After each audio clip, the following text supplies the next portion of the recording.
Hello everyone, welcome to Master Cherry Mommy YouTube channel. So I hope you all are doing absolutely fine. And आज हम जिस बारे में बात करने वाले हैं वो है एग रप्चर क्या होता है और वो प्रेगनेंसी के लिए क्यों ज़रूरी है।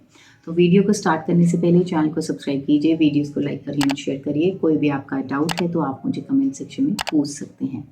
एंड साथ ही साथ मैं ये भी बताना चाहती हूँ कि मैंने मेंबरशिप ओपन की है इस फैमिली को और आगे बढ़ाने के लिए। तो प्लीज़ आप उस मेंबरशिप को ज्वाइन करिए और साथ ही साथ आप कोई भी आपकी क्वेरी है, क्वेश्चंस हैं, आप कमेंट सेक्शन में मुझे इजीली पूछ सकते हैं। एंड अगर आपका कोई पर्सनल सवाल है वो भी आप मुझे इसमें पूछ सकते हैं अगर आप मेंबरशिप लेते हैं। तो चलिए स्टार्ट करते हैं आज की वीडियो कि एग रप्चर क्या होता है और वो प्रेगनेंसी के लिए क्यों ज़रूरी है।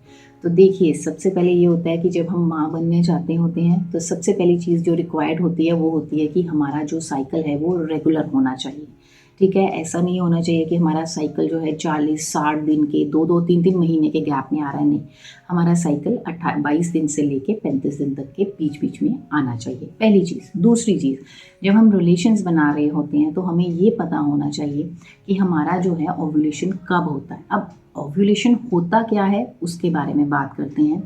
जब हमारा साइकिल रेगुलर आ रहा होता है तो जैसे 30 दिन का साइकिल है तो 30 में से हम माइनस करते हैं 14 दिन को। तो जब हम 14 डेज़ को माइनस करते हैं तो उसमें से आता है 16th डे। तो ये जो 16th डे होता है ये होता है हमारा ओव्यूलेशन डे। ओव्यूलेशन होता क्या? ओव्यूलेशन होता है जब ओवरीज में फॉलिकल के अंदर, फॉलिकल एक पानी की थैली होती है जिसके अंदर एग होता है और ये जो एग होता है, ये जो अंडा होता है, ये रिलीज होता है ओवरीज में से और ये धीरे धीरे ट्रैवल करके फेलोपियन ट्यूब्स तक आ जाता है। ठीक है, और इसको हम कहते हैं कि हमारा ओव्यूलेशन हुआ है। इस टाइम पे जब हमारा ओव्यूलेशन होता है तो हमारा डिस्चार्ज भी निकलता है। उसके रिलेटेड भी मैंने काफ़ी वीडियोस बनाई हैं, तो आप ज़रूर उसको भी मेरे चैनल पे जाके देखिए, जिससे आपको हेल्प मिलेगी, आपको पहचान होगी कि हाँ आपको ओव्यूलेशन हुआ है।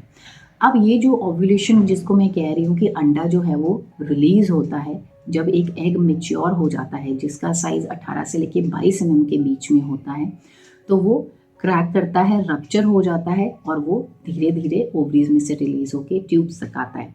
और जब हम उस टाइम पे रिलेशंस बना रहे होते हैं, जैसे अगर आज एग रिलीज हुआ है और हमने एक दिन पहले भी रिलेशन बनाए, उस दिन भी रिलेशंस बनाए हैं, अगले दिन भी बना रहे हैं, तो उससे चांसेस बढ़ जाते हैं हमारे प्रेग्नेंट होने के, कंसीव करने के। क्यों?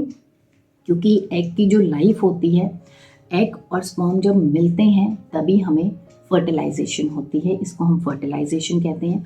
और वो फर्टिलाइज जो एम्ब्रियो होता है वो धीरे धीरे ट्रैवल करके यूट्रस में आके चिपकता है दीवार पे और इसको हम कहते हैं इम्प्लांटेशन, जिससे हमें प्रेगनेंसी के हॉर्मोन्स रिलीज होना शुरू होते हैं और इम्प्लांटेशन से ही हमें ये होता है कि हमें हॉर्मोन्स रिलीज हुए और हमने कंसीव कर लिया होता है। ठीक है, अब ओव्यूलेशन जो होती है, एग रप्चर, इसको ज़रूरी इसलिए कहा जाता है कि एग जो है वो रिलीज़ हो, क्योंकि अगर एक मैच्योर एग रिलीज़ नहीं होगा, वो निकलेगा ही नहीं ओवरी में से, तो वो वहीं रह जाएगा, या फिर एग रप्चर ही नहीं हुआ तो हम जितना मर्जी ट्राई कर लें, हम जितना मर्जी कोशिश कर लें, हमें कंसीव नहीं होगा। क्योंकि हमने रिलेशंस तो बनाए लेकिन जब स्पर्म जो है फेलोपियन ट्यूब्स तक पहुँचे तो वहाँ पे एग पहुँचा ही नहीं, वो रिलीज़ हुआ ही नहीं, ओवरी में से निकला ही नहीं। इसलिए कहते हैं एग और स्पर्म मिलते हैं तो तभी हमारी कंसेप्शन पॉसिबल होती है, तभी हम प्रेग्नेंट हो पाते हैं, नहीं तो नहीं हो पाते हैं। अगर हम बार बार ट्राई कर रहे हैं रिलेशंस बनाने का और हमें नहीं कंसीव हो रहा होता है तो हम डॉक्टर के पास जाते हैं। तो डॉक्टर जो है सबसे पहले फॉलिकल इंडक्शन ही करते हैं, जिसमें ये देखा जा रहा है क्या एग का साइज़ ठीक बन रहा है। अगर नहीं बन रहा तो वो उसकी फर्दर मेडिसिन देते हैं। साइड बाय साइड वो ये भी देखते हैं कि क्या ये एग मैच्योर होके रिलीज हो रहा है, रप्चर हो रहा है, ये ओवरीज में से निकल रहा है, ट्रैवल करता है कि नहीं करता है। तो ये चीज़ें देखी जाती हैं।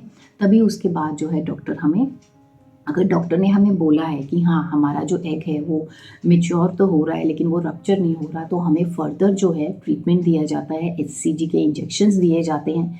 तो उसके बाद ये मान लिया जाता है कि अब तो एग जो है वो रप्चर हो चुका होगा, ओवरीज में से निकल के वो ट्यूब्स तक आ चुका होगा। तो इसलिए अगर हमें ओव्यूलेशन ही नहीं होगा, अगर हमारा एग बनेगा ही नहीं, रिलीज ही, रप्चर ही नहीं होगा, तो हम कभी भी ऐसे माँ नहीं बन पाते हैं, इसमें बहुत ज़्यादा प्रॉब्लम हो जाती है। तो इसको प्रॉब्लम ना हो तो इसलिए डॉक्टर हमारी फर्दर फॉलिकल इंडक्शन करते हैं और आगे जो है वो हमें ट्राई करते हैं कि हमें कंसीव जल्दी से जल्दी हो सके, हमें ट्रीटमेंट देने के बाद। तो आई होप इस वीडियो से आपको हेल्प मिली होगी, आपको पता चला होगा कि एग रप्चर क्या होता है और ये प्रेगनेंसी के लिए क्यों ज़रूरी होता है। तो आई होप इस वीडियो से आपको हेल्प मिली होगी। जाने से पहले चैनल को सब्सक्राइब कीजिए, वीडियोस को लाइक करिए एंड शेयर करिए। एंड कोई भी आपका डाउट है तो आप मुझे कमेंट सेक्शन में पूछ सकते हैं। एंड साथ ही साथ इस फैमिली को और आगे हम बढ़ा रहे हैं, तो आप प्लीज़ मेंबरशिप ज्वाइन करिए। मैंने मेंबरशिप भी ओपन की है जिसमें आप मुझे कोई भी सवाल, कोई भी अपना डाउट भी पूछ सकते हैं। इवन हम लाइव भी आके चैट कर सकते हैं। तो आई होप आपको इस वीडियो से हेल्प मिली होगी। मिलते हैं नेक्स्ट वीडियो में। Till then take care, thank you and bye bye.